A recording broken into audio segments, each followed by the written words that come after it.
अन्य पिछड़ी जाति और विशेष पिछड़ी जाति, इन दोनों के जाति प्रमाण पत्र राजस्थान स्टेट में ग्रामीण इलाके में ऑफलाइन फॉर्म कैसे भरा जाता है, ये आज आपको हम इस वीडियो में बताएंगे। इस वीडियो में उसके लिए कौन कौन से डॉक्यूमेंट आपको चाहिए, वो डॉक्यूमेंट सहित आपको ये वीडियो आज बताया जाएगा। तो नमस्ते फ्रेंड, मैं मुकेश कुमार जोशी स्वागत करता हूँ आपका हमारे यूट्यूब चैनल एमजे मॉनिटर्स में। तो चलिए शुरू करते हैं आज का हमारा वीडियो।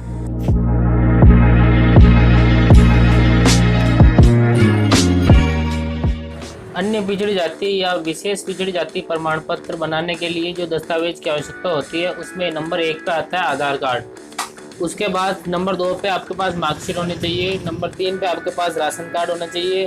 पिता का आधार कार्ड होना चाहिए। परिवार में किसी भी सदस्य का जाति प्रमाण पत्र या खेत या जमीन की नकल होनी चाहिए, या कोई भी सरकारी दस्तावेज जिसमें आपकी जाति का अंकन कर रखा हो वो आपके पास हो तो वो भी चल जाएगा। 6 नंबर पे आपके पास आय प्रमाण पत्र होना चाहिए। और 7 नंबर पे आपकी एक फ़ोटो और आपके पिता की 3 फ़ोटो होनी चाहिए। आय प्रमाण पत्र आपके पिता के नाम से भरा जाएगा और राशन कार्ड भी आपके पिता का ही होगा, उसमें आपका नाम अंकन होना चाहिए। इस वीडियो में हम आपको बताएंगे कि जातीय प्रमाण पत्र राजस्थान स्टेट में अन्य पिछड़ा वर्ग और विशेष पिछड़ा वर्ग का ऑफलाइन फॉर्म कैसे भरा जाता है। उसके लिए ये हमारे पास एक अन्य पिछड़ा वर्ग और विशेष पिछड़ा वर्ग का एक फॉर्म हमारे सामने है।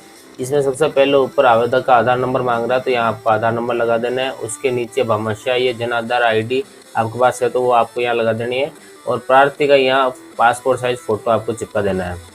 यहाँ लिखा हुआ प्रार्थी का नाम, आपको यहाँ प्रार्थी का नाम फिल करना है, यहाँ उसके पिताजी का नाम फिल करना है। और नीचे वर्तमान पता, आपका वर्तमान पता यहाँ फिल करना है और आपका स्थायी पता यहाँ फिल करना है। आप वो वर्तमान में कहाँ रह रहे हैं वो पता यहाँ आएगा और यहाँ स्थायी पता जो भी है आपका वो यहाँ लिखा जाएगा। फिर उसके बाद में यहाँ लिखा हुआ है गांव या शहर, आप जिस गांव में रहते हैं वो गांव का नाम यहाँ जाएगा। आपकी तहसील कौन सी लगती है तहसील यहाँ आ जाएगी। और इसके आगे आपके पास जिला कौन सा लगता है आपको जिला यहाँ लिख देंगे आप। 5 नंबर पे जन्म दिनांक का ऑप्शन दे रहेगा, यहाँ पर आपको अपनी कंप्लीट जन्म दिनांक लगानी है, जैसे 1/6/2010 15 जो भी है आपकी वो कंप्लीट जन्म दिनांक यहाँ लगानी है। यहाँ जन्म दिनांक के बाद में जन्म स्थान पूछ रहा है, तो आपका जन्म जिस जगह हुआ है उस जगह का नाम आपको लिखना है। आपका या आपकी यहाँ पे उम्र मांग रहा है, यहाँ उम्र आपको लगानी है। आप पुरुष है महिला है जो भी है, आप अगर पुरुष हैं तो पुरुष पे राइट का निशान करेंगे, महिला है तो महिला पे राइट का निशान करेंगे। आपकी वैवाहिक स्थिति पूछ रहा है, यहाँ अगर आप विवाहित है तो ओके करेंगे, अगर विवाहित नहीं है तो इसके ऊपर चेक मार्क लगाएंगे। अब इसके बाद में 7 नंबर पर धर्म पूछ रहा है, आप हिंदू हैं मुस्लिम है सिख है ईसाई है जो भी है, आपका धर्म यहाँ आपको यहाँ लगाना है। आपकी जाति यहाँ लगानी है, आपकी उपजाति अगर है तो यहाँ आपको यहाँ लगानी है। 8 नंबर पे आपको अन्य या पिछड़ा वर्ग की सूची संख्या में आपका क्रमांक संख्या मांग रहा है, अगर आपको पता है तो आप यहाँ पे लगा देंगे, नहीं है तो इसे छोड़ देंगे। 9 नंबर में आप राजस्थान के मूल निवासी हैं या नहीं है, इसके ऊपर आपको चेक मार्क लगाना। अगर राजस्थान के मूल निवासी है तो यस का हाँ पे चेक मार्क लगाएंगे और नहीं है तो नहीं पे चेक मार्क लगाएंगे। अब 10 नंबर पे यहाँ लिखा हुआ है कि मोबाइल नंबर, आपके मोबाइल नंबर लगाना है जिसपे आपके पास मैसेज आते रहेंगे, आपका फॉर्म फिल हुआ है नहीं हुआ है, आपका फॉर्म अप्रूव हुआ है नहीं हुआ, ये सारी सूचना इसी मोबाइल नंबर पे आएगी जो मोबाइल नंबर आप यहाँ लगाएंगे। यह नंबर पे यहाँ पे दे रखा है कि आप राजस्थान के मूल निवासी है, यहाँ हाँ कर देना है। उसके बाद में सेकंड नंबर ऑप्शन माता पिता व्यावसायिक परिस्थिति पूछ रहा है कि माता पिता का जो व्यवसाय का विवरण है वो आपको यहाँ भरना है। फिर तीसरे नंबर मृत्यु अस्थायी सक्षमता यदि लागू हो तो ये भरना आपको, अदरवाइज इसको छोड़ देना है। यहाँ जिस जगह से हो वो जगह यहाँ लिखनी है और यहाँ पे आपको दिनांक लगानी है और यहाँ पे आवेदक के साइन करना है आपको। यहाँ पे दूसरे पेज पे लिखा हुआ है जिनके पास आरटीआई एवं राज्य केंद्रीय अधिकारी कर्मचारी की वेतन पत्र व स्लिप उपलब्ध हो वो यहाँ पे उत्तरदायी के नाम से भरे जाएंगे। यह हमें इस पेज पे हमें 2 उत्तरदायी व्यक्तियों के साइन करवाना है, जिनमें फर्स्ट उत्तरदायी व्यक्ति के साइन यहाँ होंगे और सेकंड उत्तरदायी व्यक्ति के साइन इसके नीचे होंगे। आपके ग्राम के पटवारी के सील साइन करवाना होंगे। अच्छा, इस फॉर्म को आपको कैसे भरना है ये आपको बता देते हैं। ये फॉर्म हमारे सामने, अब प्रार्थी पे आपका नाम आएगा, आपके पिताजी का नाम आएगा और इसके आगे आपका निवास स्थान जो भी है, जो भी आपका गांव का नाम है वो यहाँ आएगा।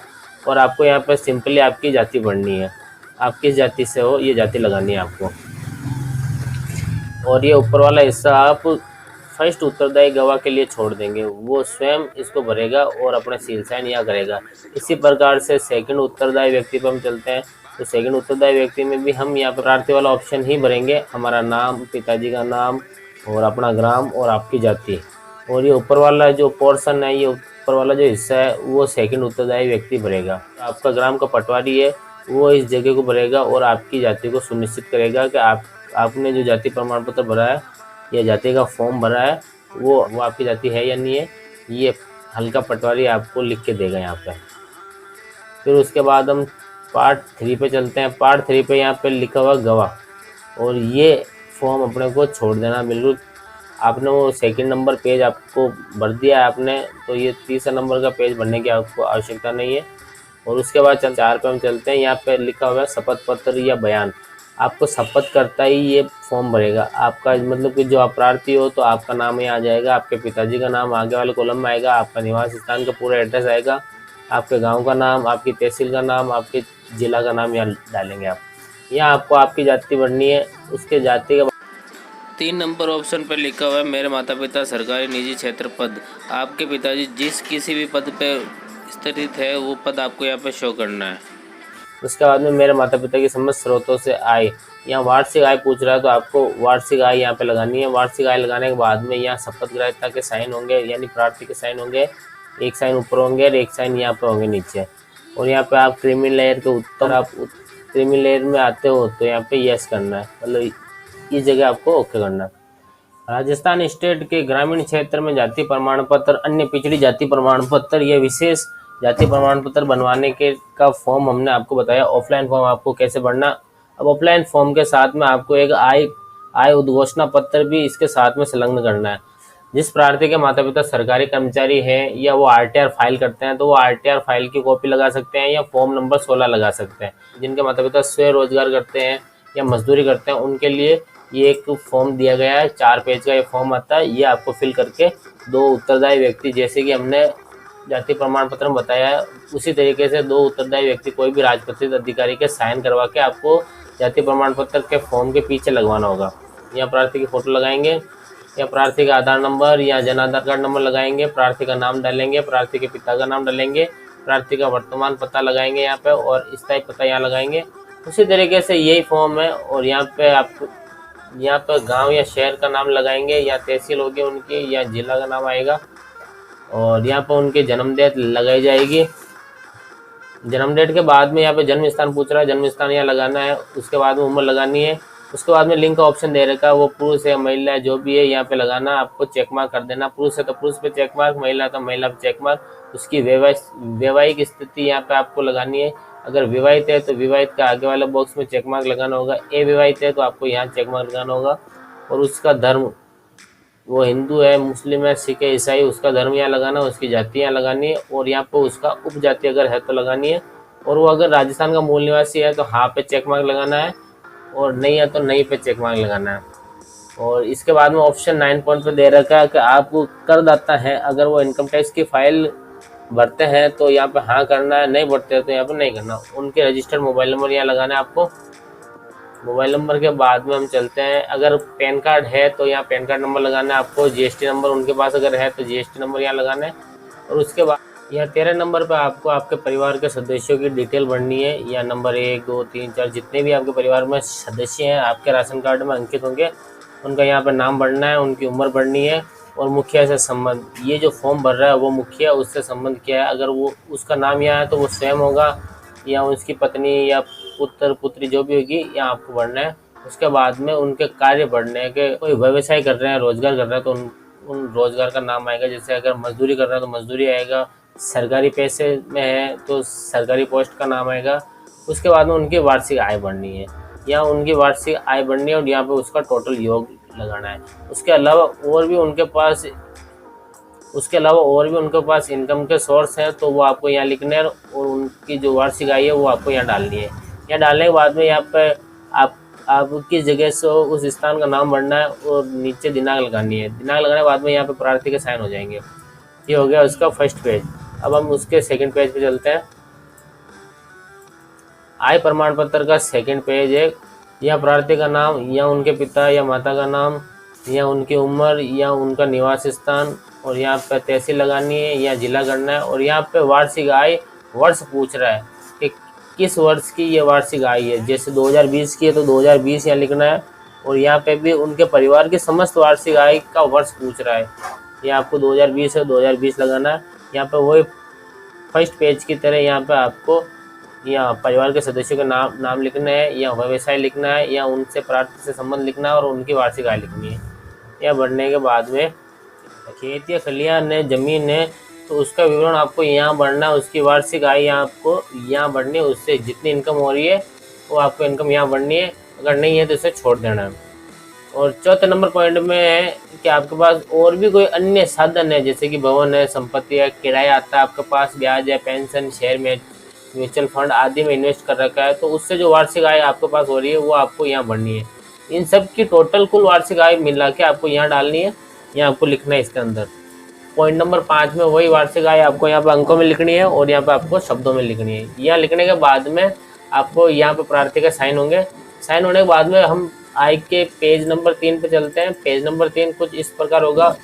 इसके अंदर आपको ऊपर लिखा होगा शपथ पत्र। ये शपथ पत्र का पेज होता है। यहाँ पे प्रार्थी का नाम आएगा, यहाँ पिता का नाम आएगा और यहाँ पे उसकी उम्र भरी जाएगी, यहाँ निवास स्थान पूछा जा रहा है और यहाँ पे उसकी तहसील क्या लगती है, उसका जिला क्या लगता है, वो आपको यहाँ पे डालना है, ये आपको लिखना है। यहाँ लिखने के बाद में यहाँ पे फिर से वही परिवार की वार्षिक आय का वर्ष पूछ रहा है, तो आपका जो भी वर्ष है 2020 है तो 20, 19 है तो 19 यहाँ पे लगाना है। यहाँ पे दोनों जगह पे वर्ष लगाना। वर्ष लगाने के बाद में यहाँ पे उनके साइन होंगे प्रार्थी के और यहाँ एक पासपोर्ट साइज फोटो उनको लगानी है। शपथ ग्रहीता के साइन करने के बाद में आपको नीचे 2 पहचानकर्ता के गवाह बनाने होंगे।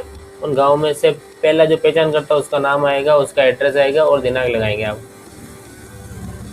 और उसी तरह का दूसरा पहचानकर्ता के नाम आएगा, उसका एड्रेस आएगा, दिनांक लगाएंगे। ये सब करने के बाद में ये पोर्शन होता है प्रमाणीकरण के लिए, मजिस्ट्रेट नोटरी पब्लिक के लिए होता है। जो आय प्रमाण के पेज नंबर 4 में 2 उत्तरदायी व्यक्तियों के नाम, पते और उनके सील आपको भरवानी है यहाँ पे।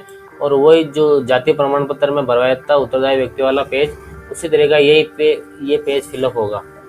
यहाँ प्रार्थी का नाम आएगा, प्रार्थी के पिता का नाम आएगा और यहाँ पे नीचे उनका निवास स्थान आएगा और यहाँ पे उनकी वार्षिक आय कितनी है वो आपको वार्षिक आय यहाँ लिखनी है, यहाँ पे दिनांक लिखनी है और यहाँ पे उसका स्थान लिखना है। और यहाँ प्रथम उत्तरदायी व्यक्ति जो भी रजिस्टर्ड ऑफिसर से आप सील साइन करवा रहे हो उसका मतलब साइन होगा और यहाँ पे उसकी सील लगेगी। उसका विवरण यहाँ भरा जाएगा, उस पर उसका नाम, उसके पिता का नाम, उसका निवास स्थान का पता और किस विभाग में काम करता है वो यहाँ विभाग का नाम आ जाएगा, यहाँ उसकी मतलब पोस्ट आ जाएगी, यहाँ उसका पद आ जाएगा। इसी प्रकार नीचे सेकंड उत्तरदायी व्यक्ति के भी सील साइन आपको करवाना है और उसकी डिटेल यहाँ पे आपको भरवानी है और आपकी डिटेल आपको यहाँ भरनी है। आप अगर ना भरना चाहो तो ये उत्तरदायी व्यक्ति स्वयं भर देंगे आपका नाम, आपके पिता का नाम, यहाँ पे उन मतलब स्थान उनका, आपका नाम, आपके पिता का नाम, आपका निवास स्थान और आपकी वार्षिक आय यहाँ भर के स्थान और दिनांक भर के वो आपको सील साइन करके दे देंगे। तो फ्रेंड आपको हमने बताया कि अन्य पिछड़ी जाति और विशेष पिछड़ी जाति के जाति प्रमाण पत्र फॉर्म ऑफलाइन कैसे भरे जाते हैं और ऑफलाइन भरने के बाद में इसको ऑनलाइन करने के लिए आप किसी भी ई मित्र वाले के पास जाके आपका आवेदन कर सकते हैं। आपका आवेदन करने के बाद में जैसे आपके पास अप्रूवल मैसेज आ जाता है तो आप उस ई मित्र वाले के पास जाकर आपका जाति प्रमाण पत्र बनवा के निकलवा सकते हैं। तो आज का हमारा वीडियो जाति प्रमाण पत्र के ऑफलाइन फॉर्म के ऊपर था। अगर आपको हमारा ये वीडियो अच्छा लगे तो इसे आप लाइक कीजिए, शेयर कीजिए, कमेंट्स कीजिए ताकि ऐसे ही आपके पास इंटरेस्टिंग वीडियो और भी हम लाते रहें।